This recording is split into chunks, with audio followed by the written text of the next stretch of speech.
हाँ जी, a very good evening to all of you. This is Devashish Pandey. Once again welcome you all to lecture number 4.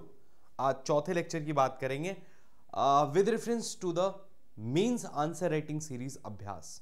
हमने 3 lectures किए जिसमें हमने समझने की कोशिश करी कि जब आप किसी भी एग्जाम में मेंस आंसर राइटिंग कर रहे होते हैं तो what are the things that you can remember, ताकि आप एक बेहतर आंसर लिख सकें। किस तरीके से एसेंशियल्स को समझाना है, किस तरीके से बाकी चीजों को समझाना है। That was our broad agenda while discussing this session. तो आज आ चुके हैं हम अपने चौथे लेक्चर पे। आई होप आप लोग को समझ में आ रही होंगी चीजें, आपको बेहतर हो रहा होगा how to prepare better answers. Answer writing के बारे में अगर बात करें तो देखो, आंसर राइटिंग डेफिनेटली एक आर्ट है जो over the period of time develop होती है। बट मुझे ऐसा लगता है हमेशा कि आंसर राइटिंग हमेशा इंप्रूव की जा सकती है और बहुत आसानी से बिल्ड करी जा सकती है if you understand the core concept कि कैसे इसको करना है। तो अगर इसको करने की बात देखें तो आप देखते हो कि भाई अगर आपने मैंने आपको कल भी शायद ये पिछली क्लास में कभी बताया था कि आपको प्रिज्यूम करना है कि सामने वाला एक रीजनेबल इंटेलिजेंस का इंसान है और उसको अगर आपको कोई कहानी समझानी है तो आपको कैसे समझानी है। बट जब हम लॉ के मीन्स के आंसर की बात करते हैं तो ये तो आपका फ्लो हो जाएगा, ये तो आपका फ्लो हो जाएगा। बट इंपॉर्टेंट है कि आप हमेशा फोकस करें कि जो भी एसेंशियल्स हैं लॉ के, या जो भी ऐसे वर्ड्स हैं, लीगल टर्म्स हैं जिनको जुडिशियल प्रेसिडेंट्स के माध्यम से डिफाइन किया गया है या जिस पे कोई लैंडमार्क जजमेंट अवेलेबल है, तो उन सब चीजों पे ज्यादा फोकस करते हैं तो अपने आंसर्स बेहतर बनते हैं। तो during this entire series we are trying to find out all such illustrations कि कहां पे क्या क्या हो रहा है। तो in that vein let's begin. Yes, but before we begin मैं आपको बता दूं, स्टडी IQ जुडिशरी का 12th फाउंडेशन बैच 23 सितंबर से स्टार्ट हो रहा है। आप सभी लोग इसके पार्ट बन सकते हो। 25,000 रुपए का कोर्स है, ठीक है। बेसिक बातें आपको पता है, प्रीलिम्स, मेंस और इंटरव्यू का आपको गाइडेंस मिलता है, ये बात आपने पता है। और उसके बाद कोड आपको पता है DSP, ये कोड यूज करोगे तभी इसका डिस्काउंट इतना हो जाएगा, वरना बहुत ज्यादा डिस्काउंट दिखाते हैं, ठीक है। क्लियर है? Not a problem at all. चलिए शुरू करते हैं आज के क्वेश्चन से। लेट्स सी पहला क्वेश्चन क्या है। What are the provisions under the criminal procedure code for investigation which is not completed within 24 hours. ठीक है, तो देखो ये जो क्वेश्चन है इसका वैसे तो सीधा लॉजिक है कि भाई 24 घंटे में अगर इन्वेस्टिगेशन नहीं पूरी होती है तो आप मैजिस्ट्रेट की परमिशन लेके पुलिस कस्टडी में ले जा सकते हो और पुलिस कस्टडी में अपनी इन्वेस्टिगेशन को पूरा कर सकते हो। अगर एक लाइन के सवाल का जवाब पूछा जाए तो इतना ही है। बट सवाल आता है वही लेजिस्लेटिव इंटेंट। लेजिस्लेटिव इंटेंट क्या है? किसी को अरेस्ट किया गया है, आर्टिकल 21 वॉयलेट हुआ है, जुडिशियल मैजिस्ट्रेट के पास क्यों भेजा जा रहा है? कि एक एडिशनल चेक हो। अगर पुलिस ऑफिसर ने किसी को भी अरेस्ट किया और उसके ऊपर ये बाउंडेशन नहीं है कि आपको 24 घंटे में मैजिस्ट्रेट के पास लेके जाना है, अगर आपका इन्वेस्टिगेशन नहीं खत्म हो पाता है तो कहीं ना कहीं एक जुडिशियल चेक मिसिंग हो। तो उस जुडिशियल चेक को मेंटेन करना है, उस जुडिशियल चेक को बैलेंस करना है, आर्टिकल 21 को सेफगार्ड करना है। बिकॉज उसमें लिखा हुआ है nobody shall be deprived of his right and life and personal liberty unless the procedure established by law, जिसको हम ड्यू प्रोसेस ऑफ लॉ भी मानते हैं। बट अल्टीमेटली यहां पे जुडिशियल इंटरफेरेंस की जरूरत है। तो अगर यहां पे मैंने लिख के नहीं लाया हूं शायद इस आंसर में, हाँ, तो अगर आपसे कहा जाए कि इस क्वेश्चन के बारे में आपको थोड़ी सी जुडिशियल लेजिस्लेटिव इंटेंट लिखने की जरूरत है कि ये प्रोविजन क्यों लाया गया, so the basic logic for 167 is कि एक एडिशनल चेक हो और मैजिस्ट्रेट के पास क्यों लाया जाता है, यही सब बताने के लिए ना कि सारी प्रोसीजर फॉर्मेलिटीज पूरी हुई है, मेडिकल टेस्ट हो गया है, जरूरत है कुछ नहीं है, अभी इंट्रोडिगेशन और करनी है, तो ये सारी चीजें। तो आर्टिकल 21 से ही ये पावर निकल के आती है और ये एक जुडिशियल चेक है in order to increase the accountability. और किसी भी तरीके का अगर उसको दिक्कत है तो वो शायद मैजिस्ट्रेट को कन्वे कर सकता है। ये इंटेंट है why this provision is made, ठीक है। 57 में भी आप पढ़ते हो 24 आवर्स की बात, उसमें भी यही इंटेंट लगता है। तो हालांकि ये बता रहा है कि what are the provisions under CRPC for investigation which is not completed within 24 hours, लेकिन अपन 57 से शुरू कर सकते हैं। ठीक बात है कि 57 लिखा हुआ है, उसमें पूछा भी नहीं गया है, लेकिन फिर भी आप 57 बता सकते हो क्योंकि ये मेन प्रोविजन है जहां से बाकी सारी कहानी शुरू होती है। तो 57 lays down the general rule that no police officer shall detain in custody a person arrested without a warrant for a longer period than 24 hours exclusive of the time necessary for the journey or place। ये सब पता है, ठीक है। तो एक बार अपन legislative intent लिखेंगे एक पैराग्राफ में कि कैसे आर्टिकल 21 एडिशनल चेक है और बाकी सारी चीजें हैं, और उसके बाद we will move on to section 57। Section 57 लिखने के बाद we will move on to 167, क्योंकि ये सीधा क्वेश्चन है, 4 नंबर का क्वेश्चन आएगा या जितने भी नंबर का क्वेश्चन आएगा डायरेक्ट 167 पे ही पूछ रहे हैं, कुछ और नहीं पूछ रहे हैं, बट अपने को थोड़ा सा बढ़ा के लिखना है ताकि अपना आंसर थोड़ा सा अलग हो जाए। तो इस पे अगर आप देखो तो section 167 of the code prescribes the procedure when investigation of an offence can not be completed within 24 hours. Subsection 1 of 167, देखो यहां पे क्लियरली लिखा हुआ है बहुत सिंप्लीफाइड लैंग्वेज में कि आप उस चीज को समझाओ क्लॉज बाय क्लॉज। तो क्लॉज इंपॉर्टेंट है। देखो कई बार होता है कि आप क्या करोगे, आपको पता है 167 में लिखा हुआ है लेकिन आप क्लॉज नहीं मेंशन करते हो। तो मेरा कहने का मतलब यह है बेटा कि जो इंपॉर्टेंट प्रोविजंस हैं उन पे अपने को कोशिश करनी है कि उनके क्लॉज अगर हम याद रख सकें तो हमारे लिए बेहतर होगा, हमें एडिशनल नंबर मिलेंगे। 167 आप सब लिख देते हो, 167 हर एक व्यक्ति लिखाएगा, लेकिन अगर आपने इसको क्लॉज में बाइफरकेट करके लिखा है, अब इसका यह मतलब नहीं है कि पूरे लॉज में सारी चीजों के क्लॉज नंबर याद करते फिरोगे आप, वो मैं भी समझता हूं नहीं पॉसिबल है, लेकिन जो इंपॉर्टेंट कंसेप्ट्स हैं जहां पे मेंस के सवाल ज्यादा आते हैं वहां पे कोशिश करिए दैट यू ऑलवेज जितने याद कर सको maximum, that are more than enough, तो उसमें आप जो है क्लॉज नंबर ऐड कर सकते हो। Subsection 1 says that when an investigation on offense cannot be completed in 24 hours and the acquisition and information is well founded, police officer is required to send forthwith to the nearest judicial magistrate a copy of the entries in the diary and also forward the accused to the magistrate। ठीक है, ये बात आपको mention करनी है। Subsection 2 of section 167 says that a magistrate to whom the accused is forwarded may authorize the detention of the accused in such custody as the magistrate think fit for a term not exceeding 15 days in a whole। कहने का मतलब ये थोड़ा सा ऊपर नीचे करके शायद लिखा हुआ है, आपको पता है कंसेप्ट, दो तरह की कस्टडी हो सकती है, पुलिस कस्टडी और judicial custody. So simple logic है कि मैजिस्ट्रेट के पास जब 24 घंटे के अंदर प्रोड्यूस किया गया, और पुलिस बेसिकली क्या करती है इस केस में, बात बताती है कि हमारी इन्वेस्टिगेशन को मदद करने के लिए, इसको अभी इंट्रोगेशन नहीं खत्म हुआ और हमारी इन्वेस्टिगेशन में इससे और भी चीजें निकल सकती हैं, तो हमें कस्टडी दे दीजिए 15 दिन की, अभी हमारी पूछताछ खत्म नहीं हो पाई है, अभी we want to extract evidences. यही लॉजिक होता है। तो ये बात में जो जुडिशियल मैजिस्ट्रेट होता है उसके पास क्या ऑप्शंस होते हैं, या तो वो पुलिस कस्टडी में भेज सकते हैं या फिर वो जुडिशियल कस्टडी में भेज सकते हैं। पुलिस कस्टडी मैक्सिमम 15 डेज की हो सकती है और जुडिशियल कस्टडी 60 और 90 days depending on the offence, और उसके बाद डिफॉल्ट बेल का प्रोविजन आ जाता है, वो सारी चीजें। अब proviso to section 167 clause 2 empowers the magistrate to authorize the detention of the accused otherwise than in police custody beyond the period of 15 days if he is satisfied that adequate grounds exist in doing so। यहां पे देखो, जब आप 167 का proviso 2 कहते हो तो वो कहता है कि मैक्सिमम 15 ही दिन की हो सकती है। देखो प्रोविजन लिखा कैसे हुआ है कि भाई मैक्सिमम कस्टडी 15 ही दिन की हो सकती है, चाहे वो पुलिस हो चाहे जुडिशियल हो, लेकिन इसके बाद क्या लिखा हुआ है, otherwise then in police custody. तो प्रोवाइजो आपको यह अंडरस्टैंडिंग देता है कि 15 दिन से ज्यादा की जुडिशियल कस्टडी हो सकती है, लेकिन जो मेन प्रोविजन है वो कहता है कि अक्यूज्ड का डिटेंशन मैजिस्ट्रेट 15 ही दिन तक कर सकता है, उसके बाद बढ़ा सकता है, बट ये बात प्रोवाइजो में लिखी हुई है। और आप लोग इस बात को पूरा जंबल करके एक साथ दे देते हो, तो वो प्रॉब्लम है। क्योंकि आपको समझना है यार, अगर आप इस पे सोचने भी जाओ कि सर ऐसा क्यों हो रहा है, तो ऐसा इसलिए हो रहा है कि हम जब किसी को अरेस्ट करते हैं तो हम एकदम से कह देते हैं 100 दिन के लिए इसको रख लो, तो सामने वाला भी कुछ नहीं करेगा, बेचारा वो भी डर जाएगा और कायदे से काम नहीं हो पाएगा।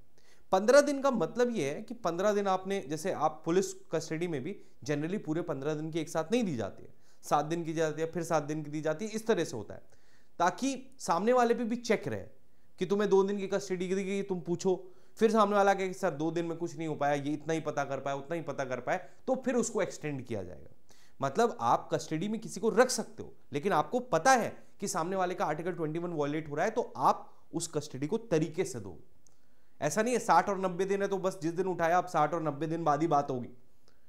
प्रॉपर चेक के लिए ये टाइम लिमिट्स होती हैं। जहां पे भी लॉ में टाइम लिमिट्स दी हुई हैं उनका ऑब्जेक्ट हमेशा यही होता है। However, magistrate shall not authorize the detention of the accused in custody for a total period exceeding 90 days where the investigation relates to an offence punishable with death, life imprisonment more than 10, 60 years when the investigation of any offence। अब ये बात तो आपने लिख दी 167 में, आपने ये बात जो थी वो 167 में लिख दी, ठीक है, 167 में लिख दी। इसके केसेस भी हैं, केसेस भी अभी देखते हैं। यहां पे कुछ और पॉइंट्स क्या हम ऐड कर सकते हैं मैं आपको बताता हूं। अगर आपको समय लगे तो आप इसका आंसर लिखिएगा तो इसमें ऐड करिएगा कि दो चीजें आप इसमें हमेशा ऐड कर सकते हो जब आप लिखते हो कि इससे ज्यादा नहीं लिख सकता। तो यहां से कंसेप्ट आता है डिफॉल्ट बेल का।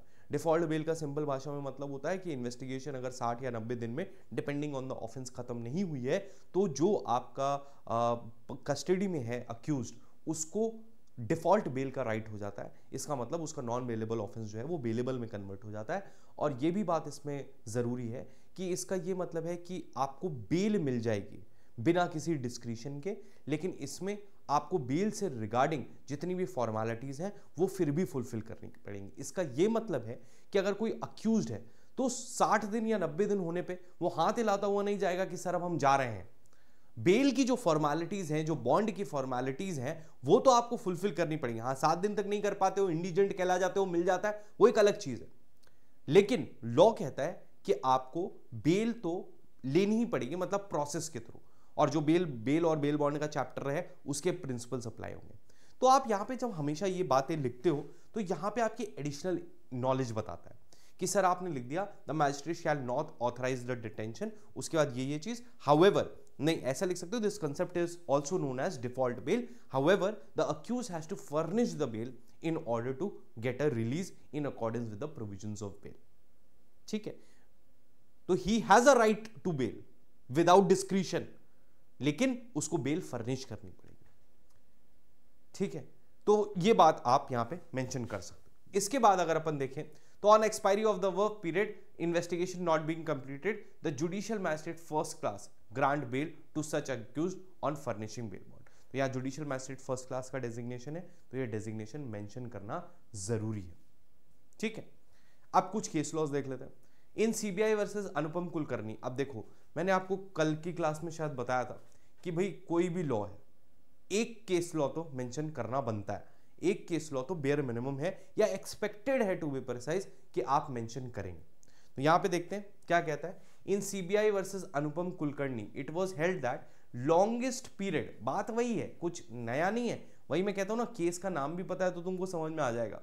That the longest period for which an accused can be ordered to be detained in police custody by one or more such orders is only 15 days police custody, provided that the magistrate is satisfied that adequate ground exists to doing so, but no magistrates are authorized the detention of the accused in custody for a longer period। basically section को ही समझाया, कुछ बहुत अलग बात यहाँ पे rocket science नहीं किया गया। the custody after the expiry of first 15 days forthwith to the magistrate can only be judicial custody। देखो ये law है, ठीक है ना, तो इसको अपन अलग से भी मेंशन कर सकते हैं कि भाई किसी भी परिस्थिति में जो आपकी कस्टडी है किसी भी अक्यूज्ड की, वो 15 डेज के बाद पुलिस कस्टडी नहीं हो सकती, it always has to be judicial custody. And this is with reference to one case.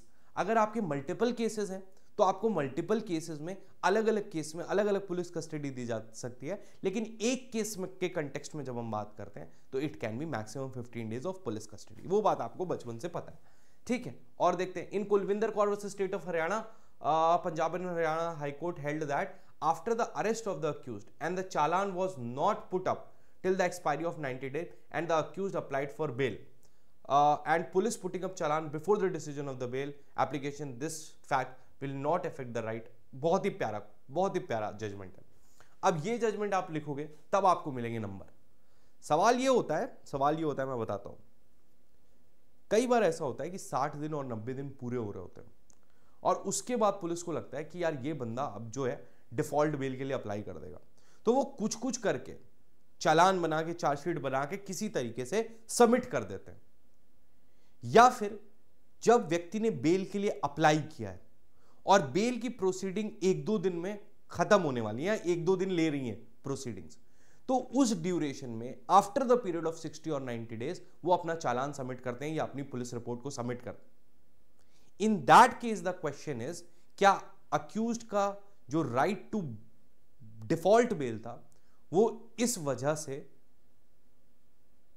हटाया जा सकता है या रिजेक्ट किया जा सकता है? तो सुप्रीम कोर्ट ने इस केस में समझाया है, sorry Punjab and Haryana high court ने कुलविंदर कौर से स्टेट ऑफ हरियाणा में समझाया कि भैया right of the accused to be released on bail ना 60th डे पे ऑटोमेटिकली अप्लाई हो जाएगा। बेल की प्रोसीडिंग्स में, बेल की डिसीजन तो कुछ करना नहीं है, डिस्क्रिशन यूज नहीं करना है, लेकिन वो बेल बॉन्ड देगा, एप्लीकेशन लगाएगा, सारी चीजें करेगा। उस दौरान अगर आपने चार्जशीट फाइल करी है तो उसकी कोई वैलिडिटी नहीं है। लॉ प्रिज्यूम करेगा कि 60 और 90 डेज खत्म हो चुके तो आपको बेल पे रिलीज किया जाएगा।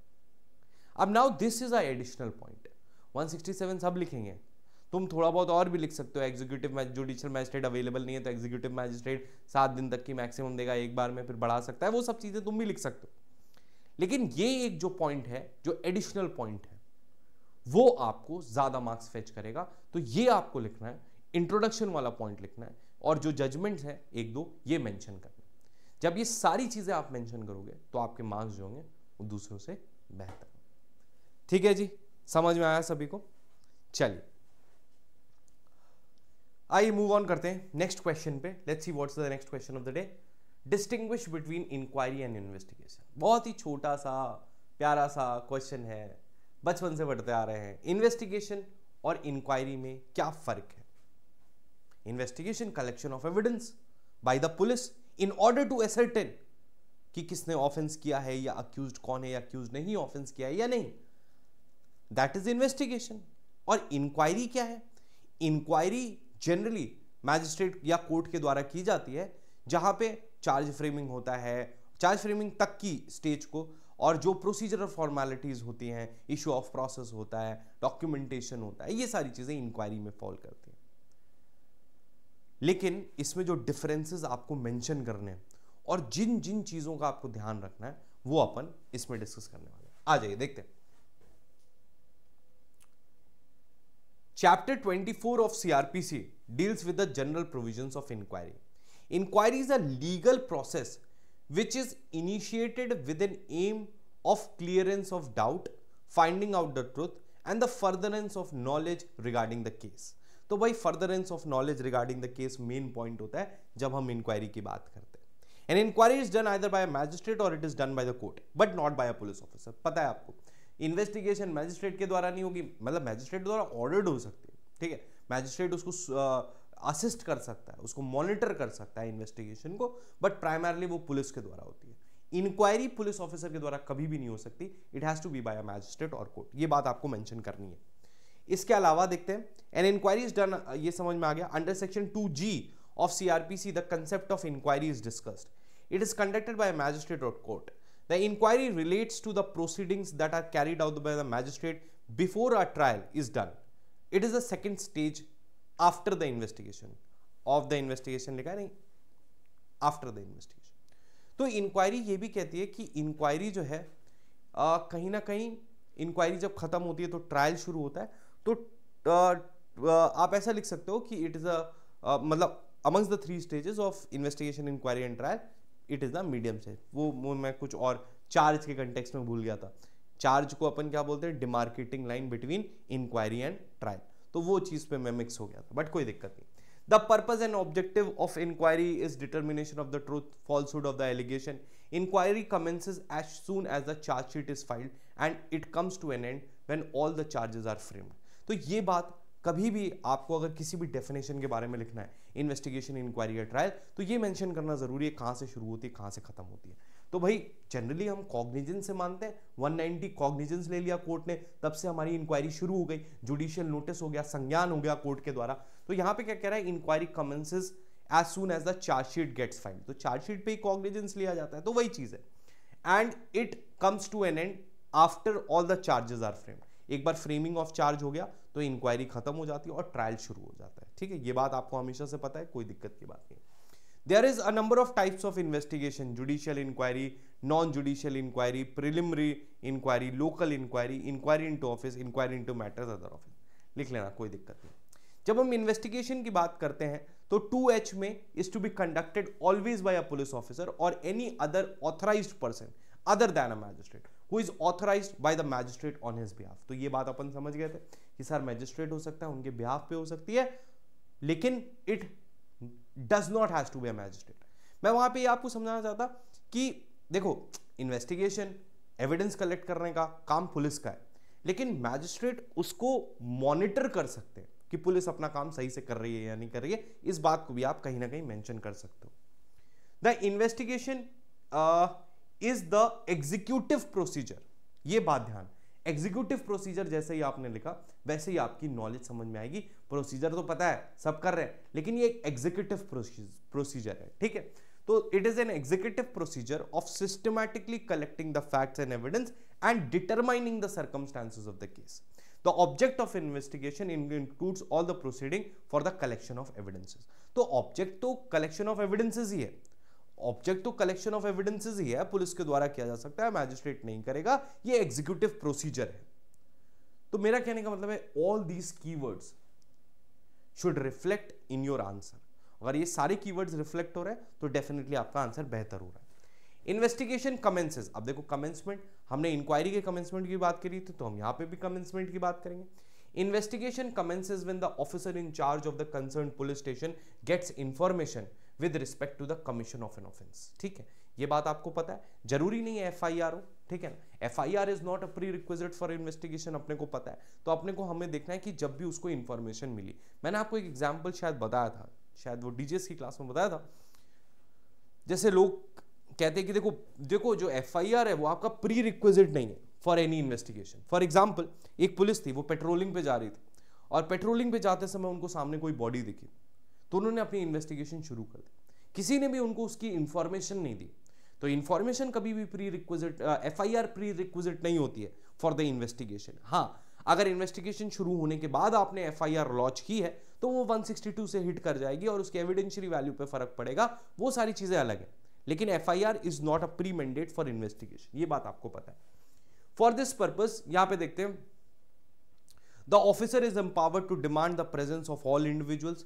क्या कह रहा है कि investigation commences when the officer in charge of the concerned police stations get information with respect to the commission of an offence.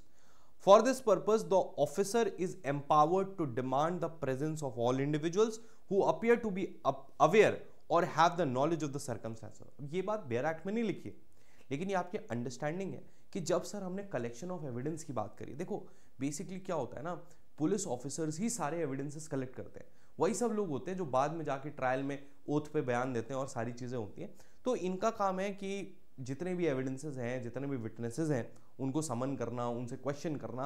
ऐसा कोई भी व्यक्ति who has knowledge of the circumstances of the case, उसको police officer बुला सकते हैं।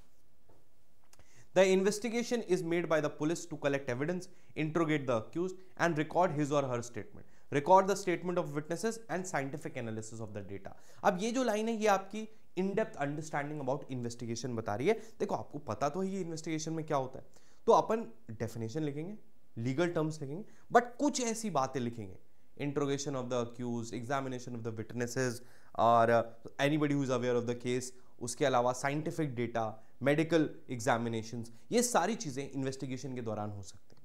तो ये बताएगा आपकी इंटरलिंकिंग और आपकी इन डेप्थ एनालिसिस के बारे में। और देख लेते हैं भाई क्या है। अब देखो डिफरेंस का क्वेश्चन था, differentiate between investigation and inquiry. तो पहले वही चीज करनी है जो हम सारे आंसर्स में कर रहे थे, दोनों की एक एक डेफिनेशन लिख लेनी है। थोड़ा थोड़ा डेफिनेशन लिख लिया, कहाँ स्टार्ट होते हैं, कहाँ खत्म होती है, कौन कर सकता है, कौन नहीं कर सकता है, क्या क्या चीजें हो सकती है, एसेंशियल्स लिख दिए, ये सारी चीजें हमने डिफाइन कर दी। उसके बाद हमें क्या करना है, डिफरेंशिएट करना है, क्योंकि डिपेंडिंग, अब अगर 4 नंबर का क्वेश्चन आएगा तो तुम वो चीजें नहीं लिखोगे, डायरेक्ट डिफरेंशिएट करने लगोगे। लेकिन 6 या 8 नंबर के क्वेश्चन आने पे आपको पहले दोनों की डेफिनेशन लिखनी है और फिर अपना डिफरेंशिएशन करना, as we have done in previous questions also.